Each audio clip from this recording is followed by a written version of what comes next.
मे 2025 रोजी विल्होळी जैन मंदिर, नाशिक मुंबई हायवेच्या बाजूला टेकडीजवळ एका इसमाचा मृतदेह आढळून आला होता. सदर इसमाबाबत माहिती घेतली असता मयत इसम याचे नाव सूरज उर्फ पप्पू काशीनाथ घोरपडे, राहणार कामगार नगर, सातपूर, नाशिक असे असल्याचे संपन्न झाले. तसेच सदर इसमास कोणीतरी अज्ञात इसमांनी धारदार शस्त्रांनी ठार मारल्याने नाशिक तालुका पोलीस ठाणे, नाशिक ग्रामीण येथे गुन्हा दाखल आहे. त्या अनुषंगाने वरिष्ठांचे आदेशान्वये गुन्हे शाखा युनिट क्रमांक 1 कडील अधिकारी व अंमलदार अशांनी सदर गुन्ह्याच्या घटनास्थळास तात्काळ भेट देऊन सदर गुन्ह्यातील आरोपींचा शोध घेत असताना नितीन जगताप यांना गुप्त बातमीदाराकडून बातमी मिळाली की सदरचा गुन्हा हा शशिकांत गांगुडे याने व त्याचे साथीदार अशांनी केला असून तो सध्या कारचुली, तळेगाव, त्र्यंबकेश्वर या परिसरात असल्याची माहिती मिळाली.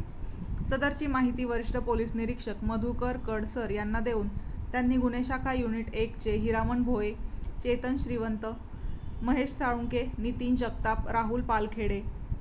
आप्पा पानवळ, मुक्तार शेख, सुकाम पवार अशांचे पथक तयार करून त्यांचा शोध घेऊन कायदेशीर कारवाई करण्याचे आदेशित केले. त्या अनुषंगाने नमूद पथकाने काचुली, तळेगाव, त्र्यंबकेश्वर परिसरात शोध घेतला असता तो दिनांक 13 मे 2025 रोजी बुद्धविहार, काचुली, तळेगाव, तालुका त्र्यंबकेश्वर, जिल्हा नाशिक येथे मिळून आल्याने त्यास शिताफीने पकडून त्यात ताब्यात घेऊन त्यास त्याचे नाव गाव विचारले असता त्याने त्याचे नाव शशिकांत उर्फ नाना रामदास गांगुडे, वय 27 वर्ष, राहणार जिल्हा परिषद शाळेच्या बाजूला, संघर्षनगर, विल्होळी, तालुका, जिल्हा नाशिक असे सांगितले. त्यास उक्त गुन्ह्याबाबत विचारपूस करता त्याने सदरचा गुन्हा त्याचे साथीदारांसह केल्याची कबुली दिली. नमूद आरोपी तास पुढील कारवाई कामी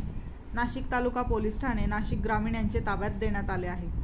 सदरची कामगिरी संदीप कर्णिक, पोलीस आयुक्त व प्रशांत बच्छाव, पोलीस उपआयुक्त, संदीप मिटके, सहपोलीस आयुक्त, गुन्हे शाखा यांच्या मार्गदर्शनाखाली गुन्हे शाखा युनिट क्रमांक 1 नाशिक शहरकडील वरिष्ठ पोलीस निरीक्षक मधुकर कड, हिरामण भोये, पोलीस उपनिरीक्षक चेतन श्रीवंत, सुदाम सांगळे, महेश साळुंके, नितीन जगताप, राहुल पालखेडे, आप्पा पानवळ, मुक्तार शेख, धनंजय शिंदे, जगेश्वर बोरसे, सुदाम पवार अशांनी केलेली आहे.